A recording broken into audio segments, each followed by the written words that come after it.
Hello, everyone. A massive warm welcome back to day 13 of our 60-day spoken English podcast. Wow, Ishani, just take a moment to look at how far our community has come. 12 days of pure dedication, and here we are on day 13. It's actually incredible, Sam. If you are listening to this right now, you have officially moved past the basics of greetings, small talk, and ordering coffee. Today, we are entering what I like to call the inner circle of professional success. Absolutely. If you've been following our journey since day one, you already know our secret. English isn't just a list of boring grammar rules in a dusty textbook. It's a living, breathing tool for life.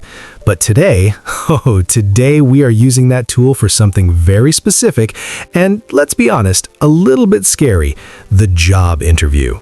I can almost hear the hearts of our listeners beating a little faster just thinking about it. I remember my first big interview in London. I was so nervous, I almost forgot how to say my own name. We've all been there, Ishani. That tongue-tied feeling is universal. Today's episode is specifically designed to tackle the two most difficult, most dreaded questions in any interview or professional meeting. What are your strengths, and what is your greatest weakness? Most people fail here because they don't know how to balance confidence with humility. You don't want to sound like a braggart, but you also don't want to sound incompetent. Exactly. So in this deep dive, we're going to cover how to own your strengths like a pro, how to handle your weaknesses using the GIST method, and finally, the magic trick, turning a weakness into a strength using the right professional vocabulary.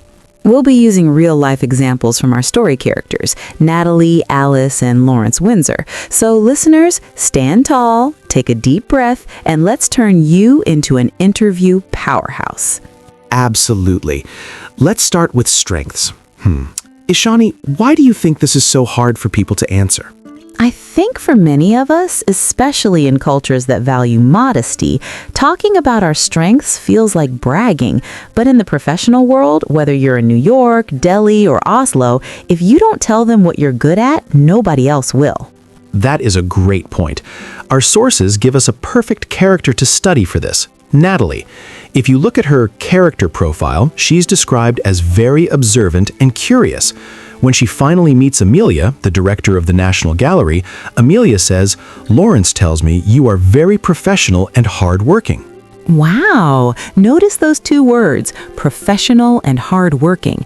These are what we call power adjectives. When you talk about your strengths in an interview, don't just say, "I'm good at my job." That's too vague. You need to use specific professional words that paint a picture. Let's practice some of these reframing words together. Instead of saying, "I work a lot," which sounds a bit tired, say, "I am hardworking."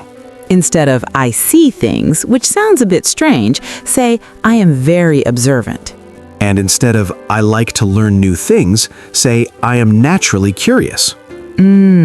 We also see this in dialogue 3-3 with Julie. She says, "I'm really good at drawing." Notice that phrase, "I'm really good at."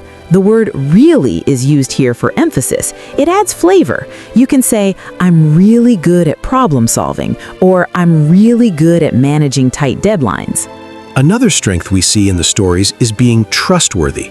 Lawrence Windsor says his gardener is trustworthy and an excellent worker. Being trustworthy is a high-value trait in any global business. Absolutely. But here is a pro tip, listeners. When you state a strength, you should follow it up with a just statement to provide recent proof. Oh, I love the just rule. Tell us more. Well, remember day 10? We talked about how just indicates the very recent past. So you could say, "I am very professional. I just finished a major project for my university with honors." Wow, that proves your strength is active right now. It's not something you used to be good at, it's something you are good at today. That sounds much more convincing than just a list of random adjectives, doesn't it? It really does. Now, Sam, let's move to the scary part, the dark side of the interview. We've all been there. The interviewer leans in, smiles, and asks, "So, what is your biggest weakness?" And your brain starts screaming, "Don't tell them you're lazy. Don't tell them you wake up late." This is where that extensive learning mindset we've been discussing really saves you. Remember, the goal of communication is to get the gist across. You don't need to give a perfect 500-word psychological explanation of your soul. You just need a simple, honest point. The sources show us that it's perfectly okay to admit to a lack of knowledge as long as you do it professionally. Look at Alice. She says, "I don't know much about art." She's a writer, not an art historian. She's honest about it. Even Robert Greene, the shop owner, says, "My memory is very poor." Now, we know Robert was actually lying in the story, but the phrase itself is super useful. When talking about a weakness, you should use the "I'd like to improve" structure. Remember day 4? We learned that "I'd like" is the polite professional version of "I want." So instead of saying, "I am bad at English," which sounds negative and weak, you say, "I'd like to improve my spoken English. Sometimes I get a bit tongue-tied when words fly at me at 100 miles an hour." Wow. Notice what you did there? You used the actual vocabulary from our podcast to describe a real problem in a way that sounds self-aware and professional. Another way to handle it is the "I'm not sure" technique. When Amelia compliments Natalie, Natalie responds, "Well, I'm not sure about that." This shows humility. If you are asked about a software or a skill you don't have yet, you can say, "To be honest, I haven't mastered that specific tool yet, but I am very curious and ready to learn." Honesty combined with a desire to learn is a winner every single time. Absolutely. All right, Ishani, it's time for the main event. It's time for the magic trick. This is how you turn a weakness into a strength. This is high-level professional English. I'm ready. Let's look at the character Mariana from our sources. She had what some people would call a weakness. She was spending way too much money and time on comic books. But wait, she turned that obsession into a strength by building an extensive and amazing collection. She used her focus to become an expert in a niche field. Exactly. In an interview, you can do the same thing. Let's do a quick role-play simulation. I'll be the interviewer, Amelia, and you be the candidate, Natalie. Let's do it. Amelia, Natalie, what would you say is your biggest weakness? Well, drawing out the well to buy time, just like we learned on day 2. Sometimes I'm a bit too observant. I tend to spend a lot of time looking at every last detail of a project before I feel it's finished. But isn't that a bit slow? Don't you miss deadlines? I know how you feel, and it can be a challenge. However, using that beautiful connector from day 10, it means my work is always impeccable. I never make an oversight, and my clients know they can trust the quality 100%. Wow! Did everyone hear that? Sam, as Natalie, took a weakness, being slow because of details, and turned it into a massive strength, having impeccable work. You can use this with almost anything. If you are stubborn, call it being determined. If you are quiet, call it being a great listener. If you are nervous, say you are very excited and passionate. The sources also suggest using "I'd much prefer" to guide the conversation back to your comfort zone. If an interviewer asks about a weakness in, say, accounting, you can say, "I'm still learning the basics of accounting, but I much prefer the creative side of marketing, where I can use my natural curiosity." Absolutely. This isn't lying, it's reframing. It's showing that you know yourself and you know how to bring value to a team.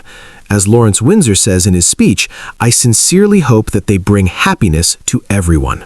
Your goal in that interview chair is to show that your skills and even your weaknesses will bring success to the company. Wow, that is the mindset of a true leader. We have covered so much ground today. We covered the impeccable strengths of Natalie to the gist of handling weaknesses and the magic trick of reframing your personality traits. I really hope our listeners are feeling a bit more interview ready now. Remember, as Ollie Richards says, your proficiency doesn't come from memorizing lists. It comes from the time you spend integrated with the language. Don't just study these phrases, live them. Here is your Day 13 challenge. I want you to pick one strength and one weakness about yourself. Write them down. State your strength using the phrase, I'm really good at.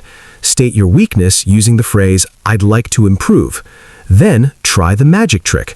Write one sentence turning that weakness into a benefit using the connector word, however. Record yourself saying these 3 sentences on your phone. Listen for your syllable stress on words like professional. Absolutely. The more you hear your own voice, the less tongue-tied you will feel when you're sitting in front of a real interviewer. Tomorrow, for day 14, we're going on a trip. We'll be covering travel English basics, including airport conversations, booking taxis, and hotel check-ins. Ooh, I love travel episodes. You definitely don't want to miss that one.